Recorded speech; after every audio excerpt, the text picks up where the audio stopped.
Voice of the Caribbean. Follow us on Instagram, Facebook, X, TikTok, and YouTube. Yes, good afternoon and welcome. It's the Suzette Speak Show. Happy Fire Friday. Listen, South Florida, we back outside. It's warm, Mikey. We going to be outside this weekend. We had a little cold all throughout the week. The rain, Sunday, Monday, Tuesday, Wednesday, but the temperatures are up. And when it's up, it's up. You know it. We're going to be enjoying a little bit more the outdoors. We are at 75 throughout the region, and it looks like we're going to stay dry. Now, we do have a few onshore showers kind of around Tamiami, Kendall Lakes, Coral Gables, and then we are clearing up. Thank you, God. We want to be outside. We want to enjoy our weather. That's one of the reasons why we live down here. If you are new here, I am Suzette Speaks. Welcome. How we doing? This is your hostess with the mostest. I enjoy coming to you and bringing you hot topics, news you can use, and of course the mic sound clear. Mikey, the mic sound clear. Brand new microphone here on the studio. So if you're listening from around the world, say what's up. If you're watching online, did you know that Voice of the Caribbean is also an app? Yes, you can find us in your app store. Take us wherever you go. 101.5 FM HD2, as well as simulcasting locally. What's up? Fort Lauderdale and Broward. So if you're in Broward County, you can find us on 96.9 FM. Listen, I have some people for address here during the show. You guys know I just put up my little poll. And if you are a follower of Suzette Speaks and you check me out online, I put up a poll today on the Instagram side. Make sure you follow us, Voice of the Caribbean, and follow me, Suzette Speaks, Suzeette, Speaks with an S. And make sure, you let us know how you feeling about the poll. We were talking about, and from last week to this week, the so-called Target fast being over. Are you going back to Target? Your girl clearly is a no for me. But one of the organizers, not the originator, one of the organizers, Mr. Jamal Bryant, Pastor Jamal Bryant from out of Georgia, made a few statements that I think ruffled some of the people's feathers a little bit. And not everyone is agreeing with him that Target has met the threshold of what we, the community, wanted from them in order to support their business. So there's been a lot of pushback online. So I threw up a video today asking you, what do you think?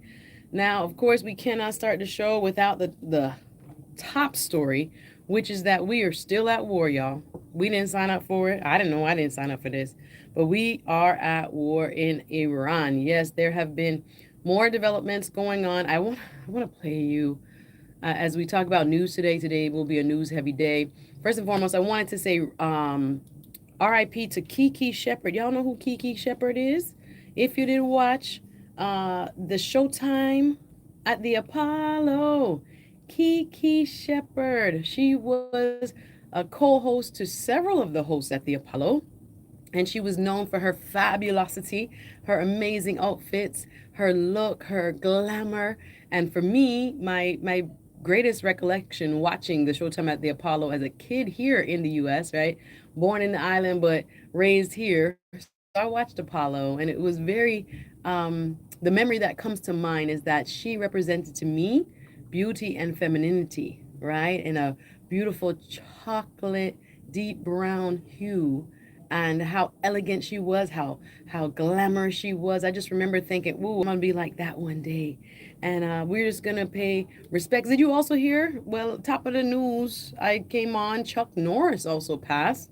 R.I.P. to Chuck Norris. Yes, that was just the breaking news here around lunchtime. I was, always reading up and trying to stay on the social media trends and hot topics and breaking news for you. We always have continuing coverage here on Voice of the Caribbean, but this particular show, most of the middays here from Monday to Friday, you'll hear us with a fantastic, talk format.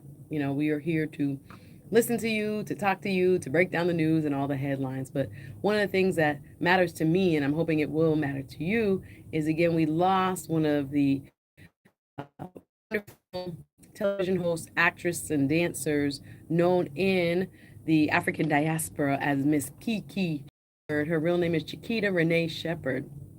And she passed away, unfortunately, due to a sudden heart attack earlier this week. And she was known for several things. She's a member of Delta Sigma Theta sorority, and she graduated from Howard University, and she also attended North Texas State University. And we know her very well from her role on Showtime at the Apollo alongside Mr. Steve Harvey and others. So we remember her again. Suddenly, she passed away, looks like from a heart attack on March 16th. And I'm thankful to hear that she was recently honored at the International Women's Day Gospel Brunch on March 8th in a Skirball Cultural Center in Los Angeles. So I'm thankful that she got to receive some of those flowers. But from 1987 to 2002, she was a co-host, 96 episodes at Showtime at the Apollo. Yes, remember that? And you used to have to get Sandman off, and they used to hook the people off the show and all that. Beautiful cultural institution, and she was a part of that cultural institution. So first and foremost, I want to pay respects to Miss Kiki Shepherd. Big up Miss Kiki Shepherd, and we honor you as you take your place among the ancestors. Now we're getting back to the craziness. I want to play with you what stood out to me yesterday. Oh my gosh, we've been talking about hearings, and yesterday I was going to play you some of the hearings so you could hear for yourself where, again, on the three branches of government, we have the executive branch that's supposed to enforce laws, right? The laws that are on the books, they don't write them, they're supposed to enforce them. President Donald Trump and his cabinet carrying out the laws. We have the judicial branch, there we go.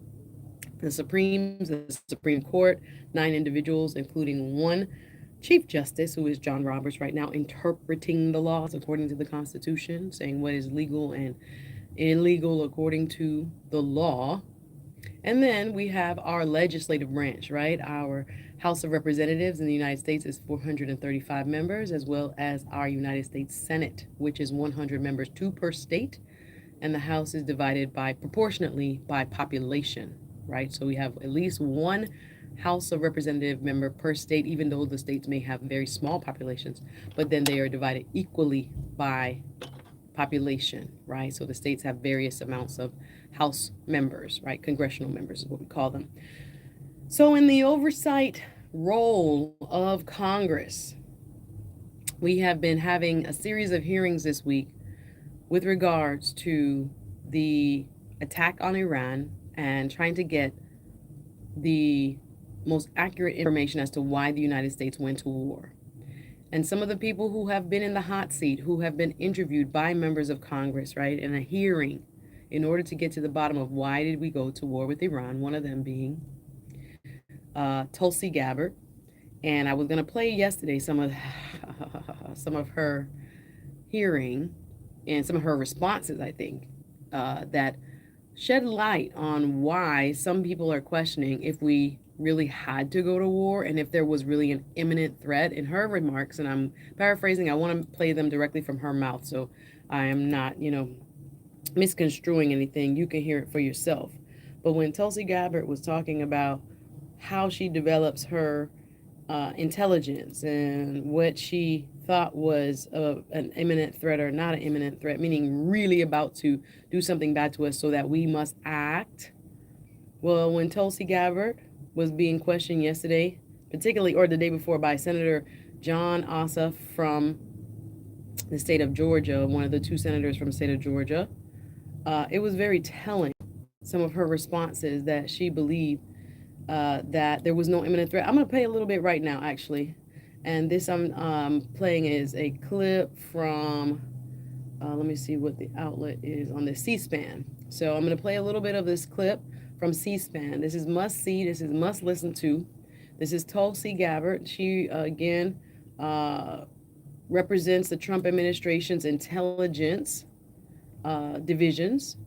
And Senator John Ossoff, in his role as the oversight, questioning, what do we know? If you're the chief intelligence officer, you're supposed to know what's happening all around the world, keeping the United States hopefully safe and providing our government officials, our leaders, with the most accurate information. Was there actually a threat? So in this Senate hearing, you're going to hear a clip. I'm going to play a short piece here from the C-SPAN. This was broadcast on C-SPAN, but now it's on their YouTube, where Senator John Ossoff draws a key admission from Tulsi Gabbard. Now, why am I playing this for you? This is very important because, again, we're seeing a lot of the ladies who were at the very front of the Trump administration's key roles and positions come under fire. We've seen now the Department of Homeland Security chair, or excuse me, secretary was her title, Christy Nome. She, I don't say step down. They told her she got to go. That was 2 weeks ago. We saw a similar hearing just a couple weeks ago where Attorney General Pam Bondi was under uh, scrutiny by the Congress as well, making statements about why the Epstein files. Do you know there was a law passed that said the Epstein files had to be released in full, and we still don't have the full Epstein files released? It was passed by Congress. It was signed by President Donald Trump, and we're still not able to see all of the Epstein files. Now I'm gonna stick a pin in that. We have some also Florida laws that have passed too. As you may know, I'm an attorney in my day job. That's another side of me. I handle personal injury cases, medical malpractice cases. If you ever need help, you can always DM me. I give a free consultation. I'll listen to whatever issue you have going on, whether it's as small as a car accident. Shout out to everybody watching online. Shout out to Smooth Approach. Doug, I see you. Pastor Damon, I see you watching on the Suzette Speaks YouTube. I didn't get a chance to put on my eyeliner today. I hope I look cute, guys. I'm sorry. Your girl feeling kind of buzzy, kind of vibesy. Because even though I told you it's hard out here with all this news coming at us, still spring break. The kid. Did you see? That's another thing that's trending on social media right now. Did you see some of the commentary? Now, I have never been to the Texas rodeo. I have a cousin though that serves as an executive committee member of the Texas rodeo, and it happens this time of year. Every single year, it's supposed to be a family-friendly event. But y'all, they have taken spring break to another level to the Texas rodeo, and the local community, the local folks are mad about it. I appreciate that. Hey, Sir Hale Speaks online. I'm grateful to see you, my brother. It's been a while. Hope all is well, sir. And again, you guys, you know you can catch me here on Voice of the Caribbean every Thursday and Friday from 1 p.m. to 2 p.m. The other top story, I'm going to get to the Texas rodeo where the girls was showing out inappropriately. Let's just add it. Now, the out-of-towners for spring break came to the Texas rodeo, which is already an established event. It's not like they just came around. This is supposed to be a family-friendly event. The rodeo that is scholarship-based. Students are involved. And it's a community event for the community, by the community. Well, I don't know who started advertising Houston and the rodeo as a destination for spring breakers, but I saw some commentary online about the outfits. Now, we know how they get down here in Miami. I don't even go down to the beach. Shout out to our intern, Jabari. Yeah, he told me he had went down there, and some of his friends. What happens to us here in South Florida, in Miami, we don't really go to spring break, but when our friends and our family come into town and they want to do Miami and see Miami, okay, fine, we'll go outside. I went to, where was I? I went to an event last weekend on Biscayne, but it wasn't in the heart, thank goodness, because I looked at the address. I was like, Lord, I'm not getting caught up with these kids on the bridge and all this. I don't want the drama going over to Miami Beach, to South Beach, right? But I did go down there, and it was nice. But the crowd that went to my event, but again, it's the type of event I went to. I went to a tour called Love Wins. Yes, your girl is single as a Pringle, but yes, I still go to a lot of events that have to do with relationships and dating. I feel like it's a process where you're always going to be learning. And while I am single, I am going to, listen and learn from those who are married, those who have been, in these dating streets and all that good stuff. So anyway, I went down to South Beach, not South Beach, it was Biscayne. It was Miami, but it wasn't South Beach, thank God. So we went down to the actual location was Startup Miami.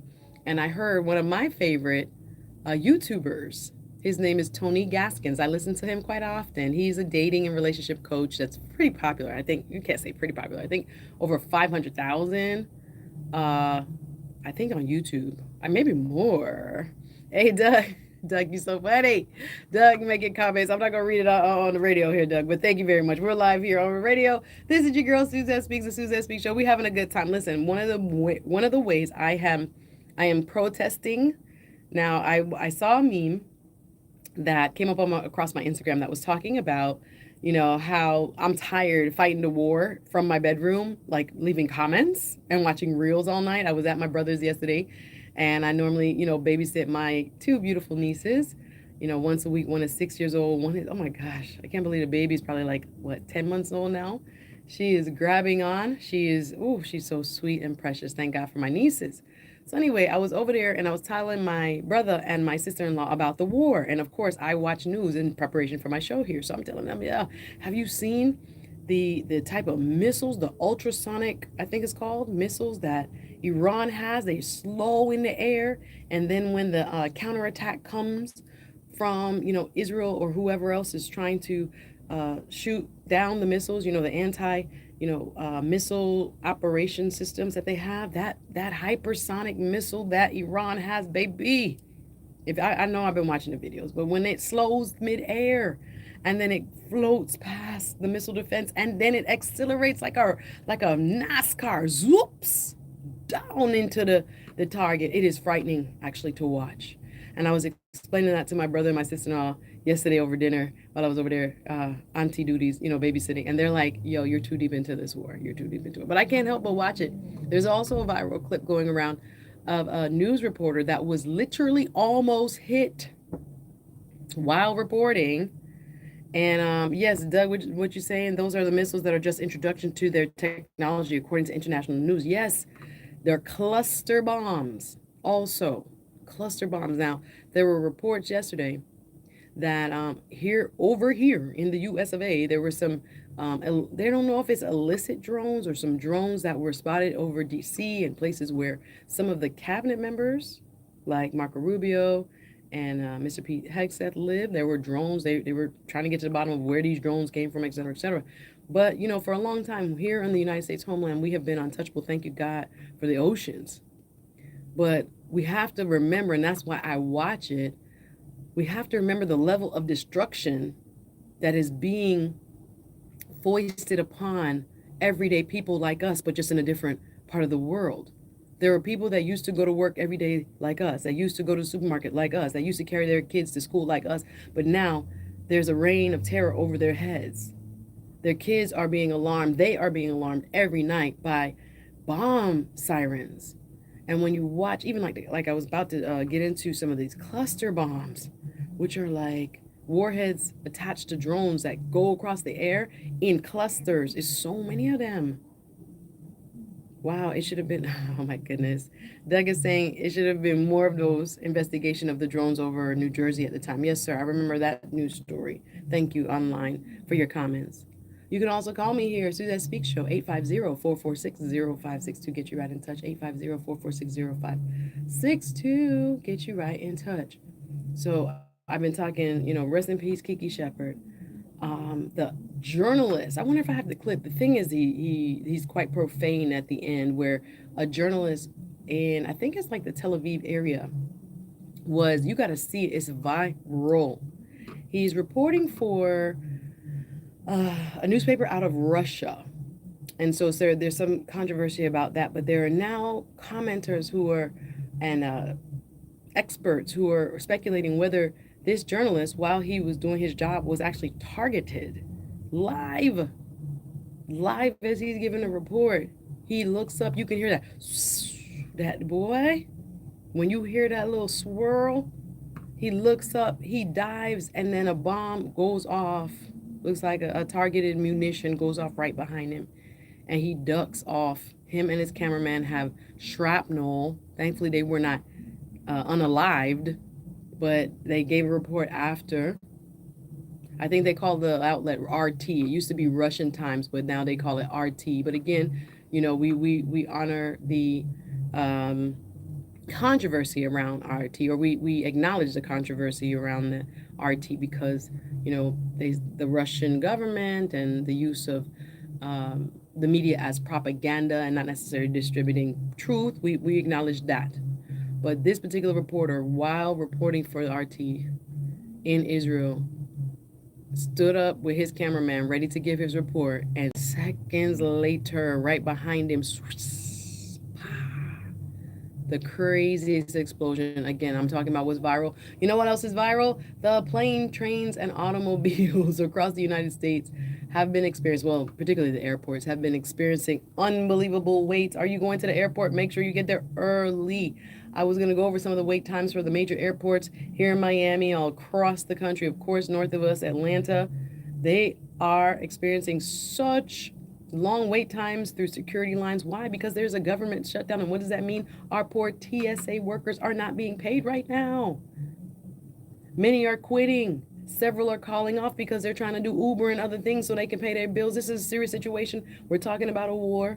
We're talking about hearings on Capitol Hill in Washington, D.C. with the Congress. We're talking about some of the news that you can use. This is a Suzette Speak Show. You know I come to you live Thursday and Friday from 1 to 2 p.m. We have to take a quick pause for station identification, but don't go anywhere. More Suzette Speak Show right after this. It's the all-new voice of the Caribbean. Better sounding radio. The voice of the Caribbean. Follow us on Instagram, Facebook, X, TikTok, and YouTube. Yes, you're here listening to the one and only voice of the Caribbean. And your hostess with the mostest, Miss Suzette Speaks in the building. Follow me on all platforms, Suzette 1Z 2T, Suzette, or as my Haitian brother says, Suzette. No, listen, I am so grateful to be here. Thank you to my loyal listeners. Thank you to my loyal watchers on my YouTube channel. If you want to follow me on YouTube, just go ahead and look up Suzette Speaks with an S. And by the way, did you guys know that we have this celebrity soccer match going on this year? I don't even have the flyer in front of me, but I know it's Memorial Weekend Monday. Voice of the Caribbean, along with the council of the city of Lauderhill, particularly Mr. Richard Campbell, Commissioner Richard Campbell, Commissioner of the city of Lauderhill, Mr. Richard Campbell. I can get it out. I'm always a little tongue-tied. I got my green tea sipping with my lemon. And yes, I'm telling you right now, with all the news, the gas prices is still going up, y'all. But Cuba's under pressure. There's so much news and so little time is what I like to tell you. I love being with you each and every Thursday and Friday from 1 p.m. to 2 p.m. Shout out to Mike and Mike. And shout out to Renee. Shout out to Mr. Humble Lion and Miss Chin, wherever she there. Everybody as a part of the Fire Friday. Do you guys know that this is the best time to listen because all the newest mixes live. We don't do no AI over here. We actually got talented human beings that know the music and know the culture. Also, top headline, rest in peace, action star Chuck Norris has passed away at 86 years old. You guys remember Chuck Norris? The 1972 film, The Way of the Dragon, with Bruce Lee was his breakout role. Of course, he's known for his portrayal of rugged American masculinity. And his family announced it's with heavy hearts that our family shares the sudden passing of our beloved Chuck Norris yesterday morning. And we know that many of you heard about his recent hospitalization. We're truly grateful for his prayers and support that you've sent his way. As we grieve this loss, we kindly ask for your privacy for our family during this time. That is the family, the Norris family, putting out a statement after the passing of American, I would call it tough guy, icon, movie star, Chuck Norris. All right, rest in peace, Chuck Norris. I also did the in memoriam for our very own Kiki Shepard from Showtime of the Apollo. Miss Kiki used to glide across that stage looking so beautiful and glamorous and giving out awards, and she was very much a part of the culture. Shout out to Kiki Shepard. Unfortunately, we lost her this week due to a sudden heart attack, y'all. Make sure you go to the doctor. You have to do your blood work. I hear it said all the time here on the radio station by one of our sponsors. Checkups, blood work, at least annually. Because some of the things that are happening in our bodies are silent and we don't know until it's too late. So make sure you're checking your LDL, your cholesterol, you're getting your heart checked, your diabetes levels checked. We got to make sure we're healthy, right? So we can live with joy. And as I tell you all the time, in a world full of chaos, one of the things I love to do is try to live with joy. It has been a rough week, y'all. If you're like me, as I was telling you, I'm watching war every night. Watching it on my phone, looking at the bombs, who got hit, what's happening with different sides of town over there in the Middle East. And I keep thinking there are real people in those hotels. There are real people that used to work in those gas fields. There are real people whose livelihoods are dependent on what's happening and whose home life is completely disrupted. Life as they know it is completely gone because there's a war on their doorstep. And while they're doing their daily prayers and while they're singing their chants and their songs, bombs are flying over their head. It's a real thing out here.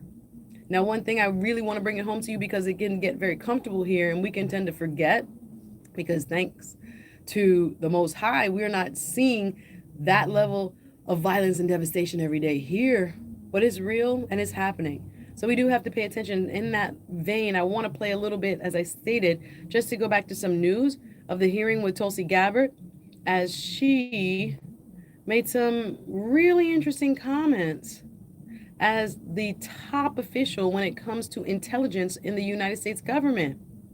And here you're going to hear a quick clip of her being questioned by a United States Senator during a oversight hearing, asking her, did we have the intelligence to go to war? Did we see an imminent threat in Iran, as the president said in his comments throughout the last 3 weeks that we have been at war?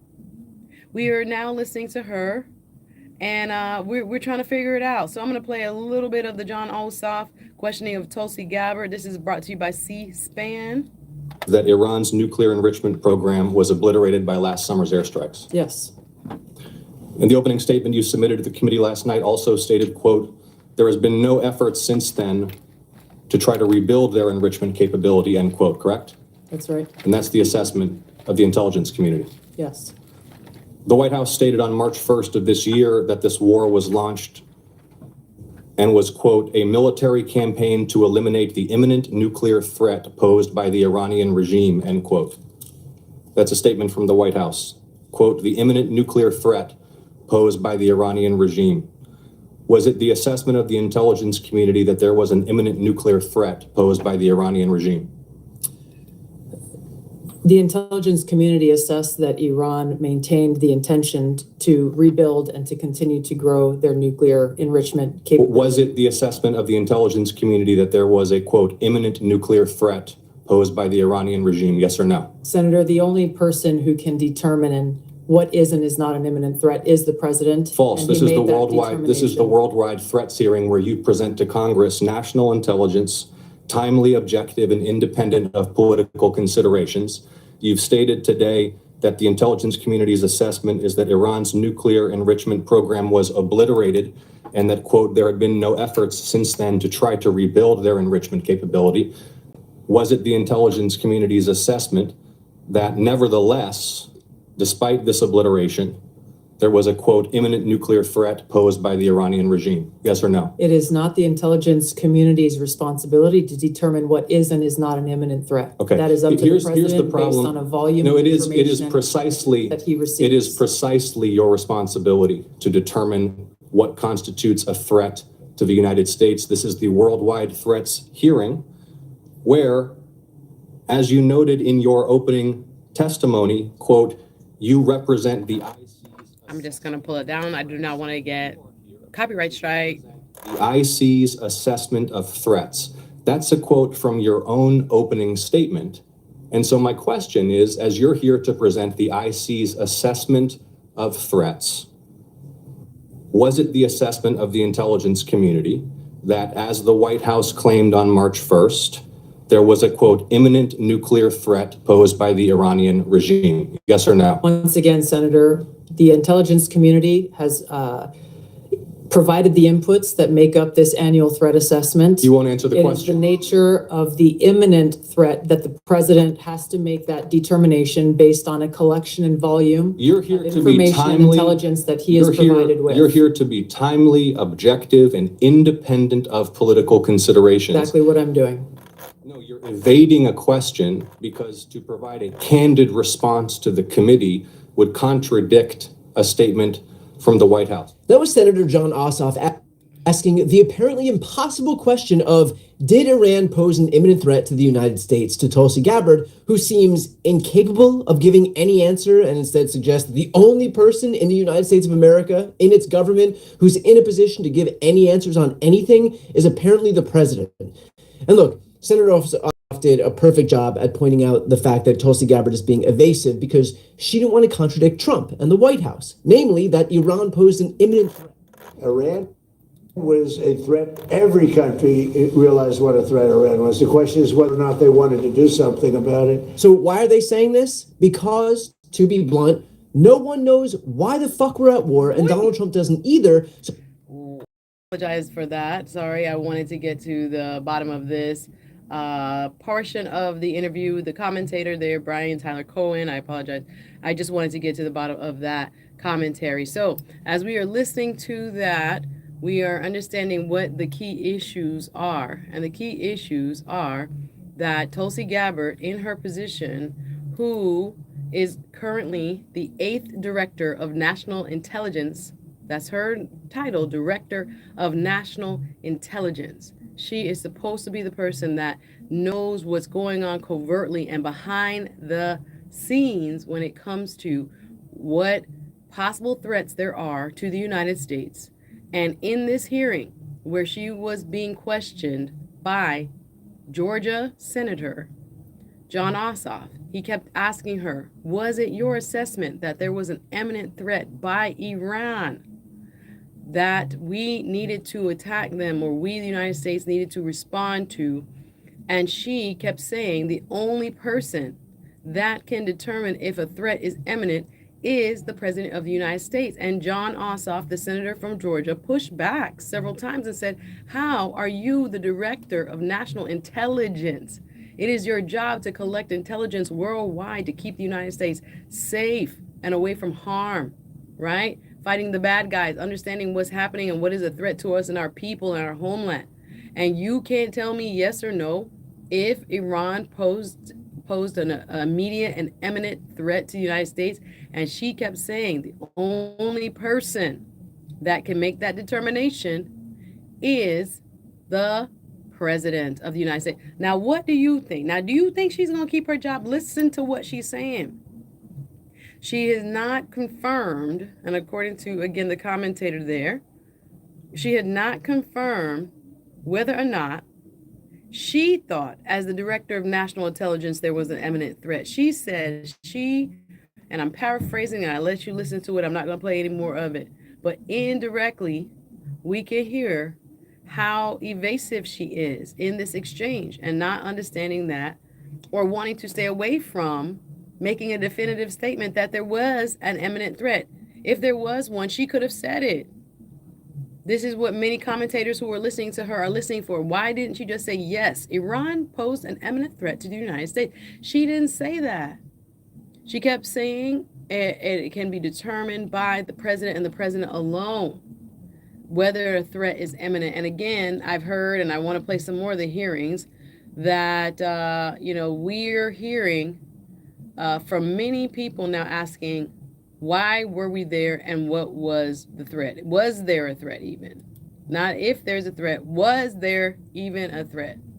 And so this testimony that she gave, Tulsi Gabbard, she used to be a congressperson. She served Hawaii. She was a United States. Did you know she was a former Democrat? I didn't realize that too. She was a former Democrat, now Republican, serving in the Trump administration as the United States' 8th Director of National Intelligence. She took this position back in 2025. She formerly represented Hawaii from 2013 to 2021 in the Hawaii House of Representatives as well prior to that. So she came to Congress from Hawaii, and she's been serving in the Trump administration. But many now are questioning on Iran her intelligence assessment. She's the Director of National Intelligence, Tulsi Gabbard. It sounds like, and I'm going to just piggyback on what we just heard as far as the conversation from the New York Times. The New York Times also is dissecting her testimony that she gave this week, and in a story by the New York Times called "Tulsi Gabbard, the Director of National Intelligence, was left to square the president's comments about an imminent nuclear threat from Iran with a letter from one of her trusted aides on Iran. It sounds like, and this is the title of the article in the New York Times, Gabbard turned intelligence duties over to Trump. So it is very, very telling for many that she did not come out with a direct statement. And so many are still questioning, do we have any reason to really be in the Mideast as far as the United States' own threat? We're going to leave that as a question to you, the people, right? As I think about this, according to the New York Times, President Trump, in this article, President Trump has taken on many ancillary roles in Washington: chairman of the Kennedy Center, the de facto architect of the city's landmark properties, and now, according to the New York Times, the national chief intelligence analyst.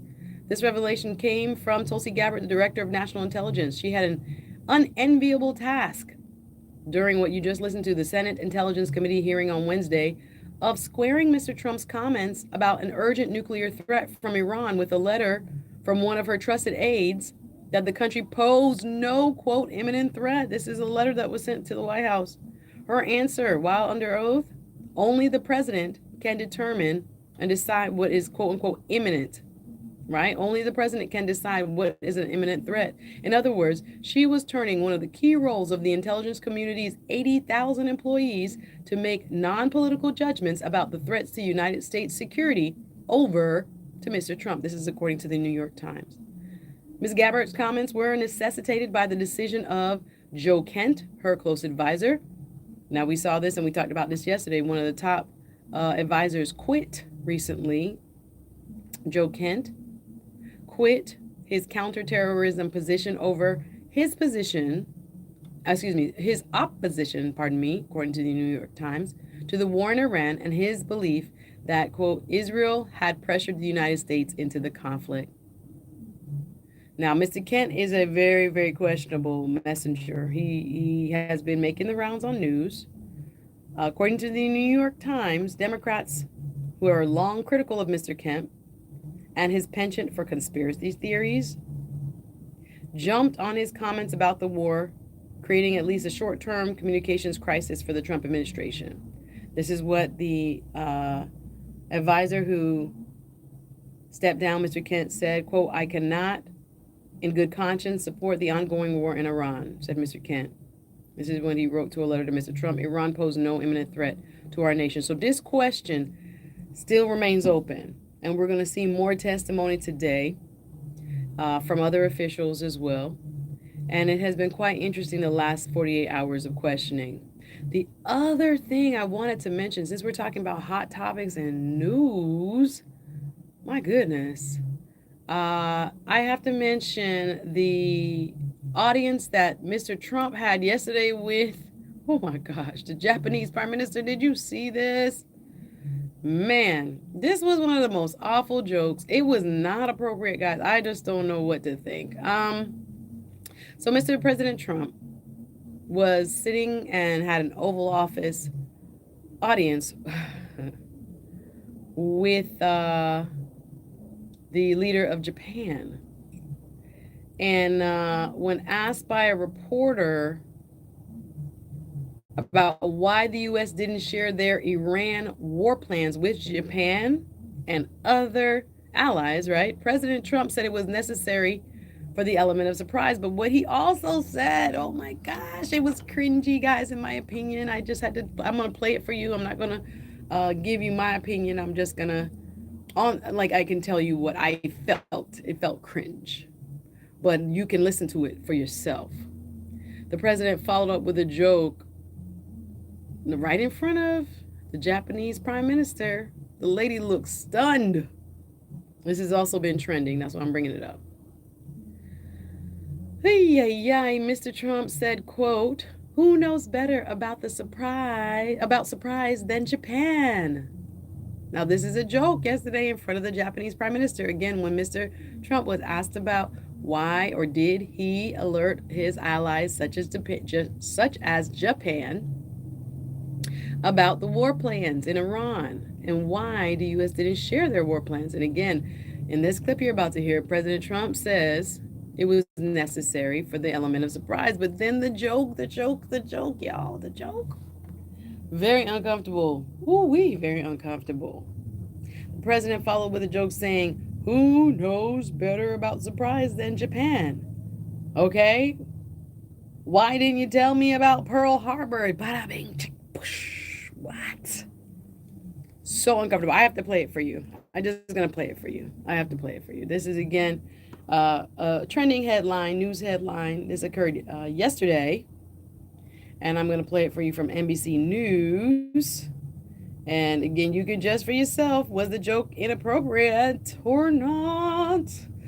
All right, y'all, listen up. This is Mr. Trump sitting with the Japanese Prime Minister. Again, clip from NBC News Online.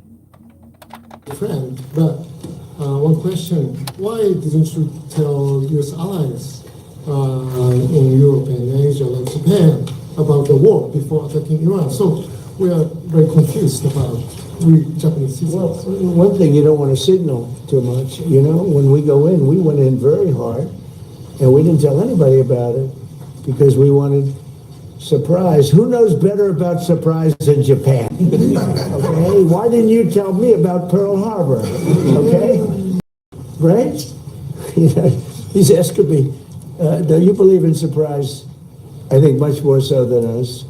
And we had to surprise them, and we did. And because of that surprise, we knocked out, the first 2 days, we probably knocked out 50% of what and much more than we anticipated doing. So if I go and tell everybody about it, there's no longer a surprise, right? We thank you for watching, and remember, stay updated on breaking news and top stories on the NBC News app or watch live on our YouTube channel. Again, clip taken from NBC News. Wow. Wow. Wow, wow, wow, wow, wow, wow, wow. You're going to have a president of the United States be asked by reporters during an Oval Office audience with the Prime Minister of Japan. She's sitting there lovely. And when asked if he had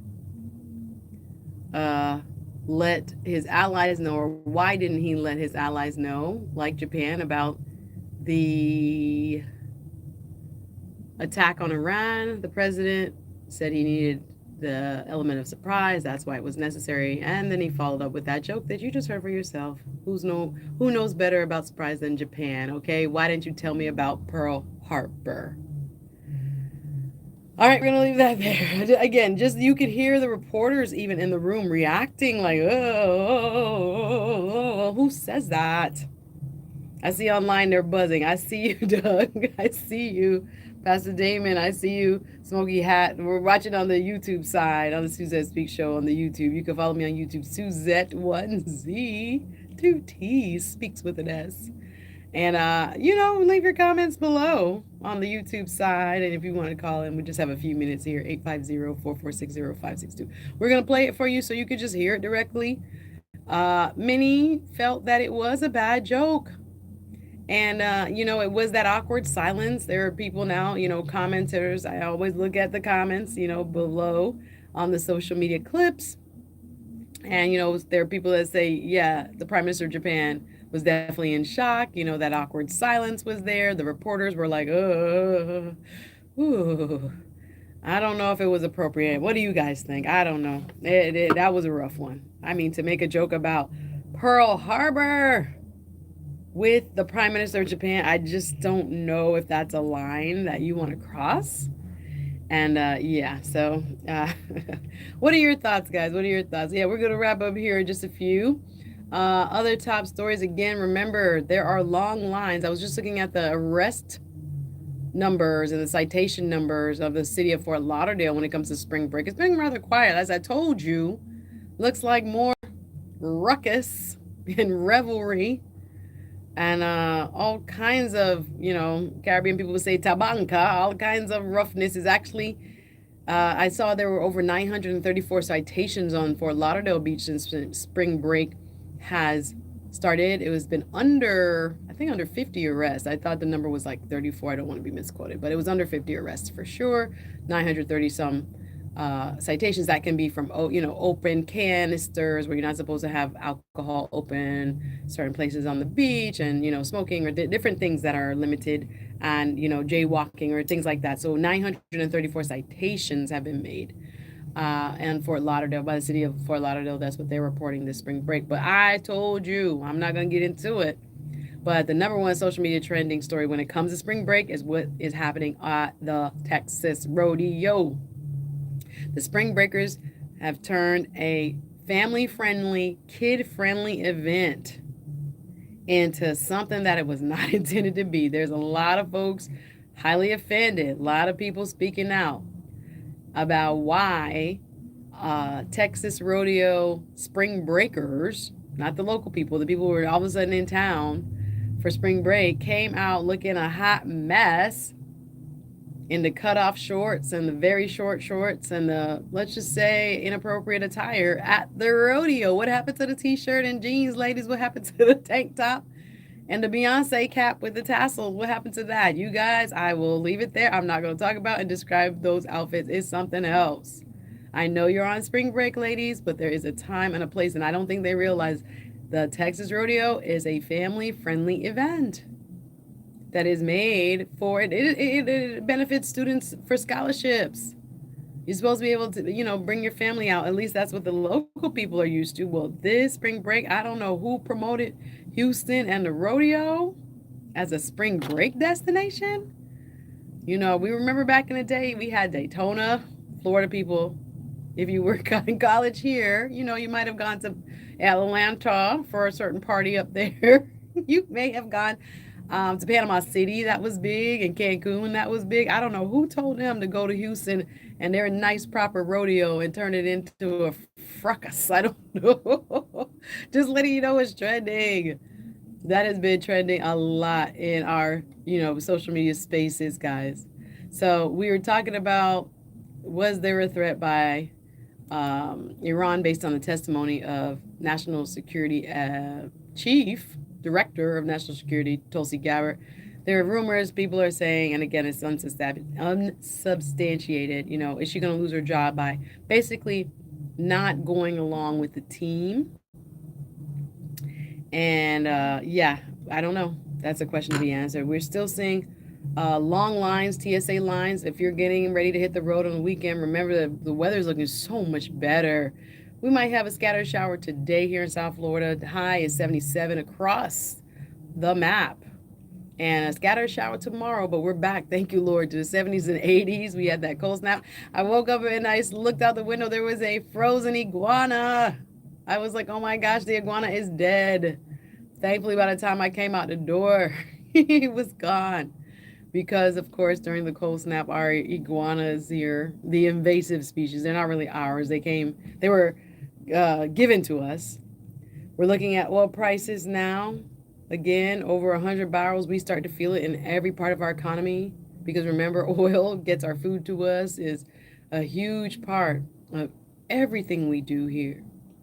So it's not going to only be reflected at the pump, y'all. Do you think we should be in this war? I'm asking you who are listening, what do you think? Again, Saudi Arabia is warning of $180 a barrel oil. Right now we're at what, 111? Well, over 100 is cause for alarm. There are people now thinking about working from home again. Y'all remember we was working from home when all the COVID happened. Y'all want to save gas prices, save on gas again? Again, it is threatening so much tourism, etc. Oh, I forgot to talk about the Bachelorette getting canceled. Did you guys see this? This is also social media trend. I'm almost out of time. So much news, so little time. The new Bachelorette season has been cut due to a bombshell video that has now circulated with that Bachelorette, the potential star. Oh my goodness, I was looking for the video. I'm not going to describe it here, but the Bachelorette has been canceled. You can look it up. Again, I'm almost out of time. Remember, the celebrity football match is going on Memorial Day weekend, brought to you by Commissioner Richard Campbell, City of Lauderhill, alongside the Voice of the Caribbean Radio. If you go to buy a ticket, you can use My Last Name Speaks for a discount on your Memorial Day celebrity soccer match. We're back. It was amazing last year. We'll be back in the City of Lauderhill this year. Use the last name Speaks when you go to buy your ticket on Eventbrite. Shout out to everybody listening. I'm so grateful to have you along with all of those who are watching on the YouTube side. Make sure you follow me, Suzette, 1Z, 2T, speaks with an S. Please, please, please follow me. I have some events coming up. Again, I have a big event, a women's event. It's already sold out tomorrow. Rise Women Meetup. I also have the Rise Women Conference. Mark your calendars next month, April 18th, Saturday, April 18th, Volunteer Park. Early bird tickets are only $35. Rise Women's Conference. That's tomorrow. Oh, no. That's April 18th. I have Rise Women's Meetup tomorrow. It's already sold out. You can't get any more tickets than that. But it's about women's empowerment, about personal development, professional development, sisterhood, and growing together. So I love doing those type of professional development events. But I'm almost out of time. I got to make way for the one and only. Here we go, Miss Lisa B. Make sure you stay locked in. Today is a Fire Friday. All the best DJs with the top mixes. And I cannot wait. I'll be dancing all night, getting you ready for the weekend. Again, we'll have beautiful weather.